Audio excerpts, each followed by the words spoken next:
Hi, a number of times I talk about something that's quite dear to me, which is in the area of corporate governance. I do a lot of sessions in corporate governance. I'm an IFC master trainer in corporate governance for bank directors. And along the journey, I acquired not just the theory, but the practice and the consulting leg of corporate governance. So it's something that I love doing. I like teaching it, I like explaining it, I like guiding. And I have found myself helping a few entrepreneurs to go through what to put in place for their good governance. I have a board of directors and I cherish my board of directors. They question. Lord, they question. They check, they want to know the assumptions we've made, they want to understand the business model, and they help us to question even our assumptions. Sometimes, as entrepreneurs, as those out on the field, we get a bit too cocky.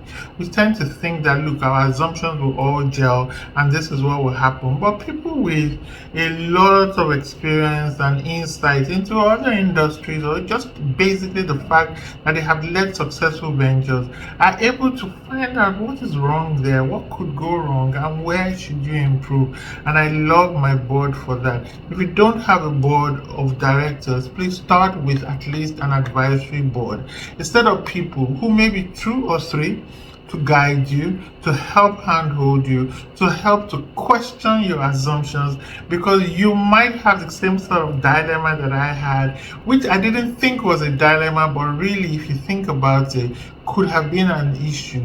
I had a team when I started, I had a team very committed, and totally, sold out to me, to my vision, but they were quite far away from me in terms of age and experience.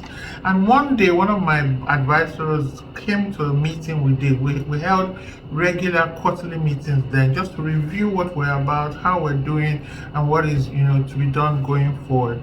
And when we finished, he said, "Look, Abimbola, you've got a fantastic team. Well done, great work." And he said, "But nobody there can question you." And I said, "What do you mean? What do you mean?"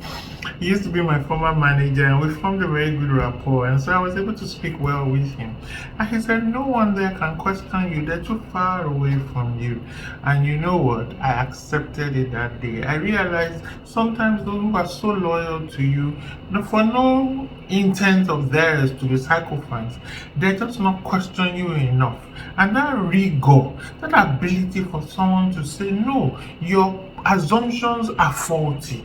Is there another way to look at it?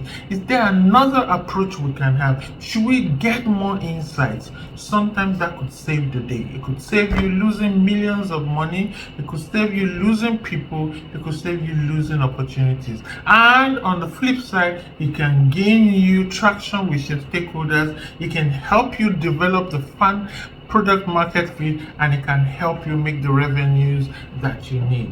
So who are the people around you? Just check yourself and find out, are they able to question you for no intent of theirs? They're not necessarily yes men, but they just have not figured out how to say, "Hey founder, that's not the way to go," and to do it in a polite manner. And most of us as Africans tend to defer to authority. It's just how we're wired. So if you want to create an atmosphere, I thought I was creating an atmosphere for questioning when I said we're on a first name basis. So while they still go Abimbola, they go Abimbola Ma.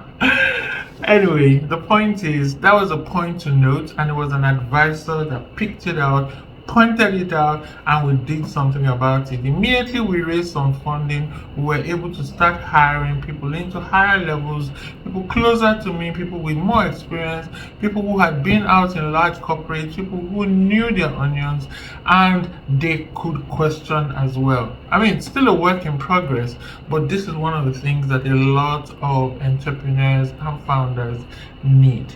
Who do you have holding you accountable?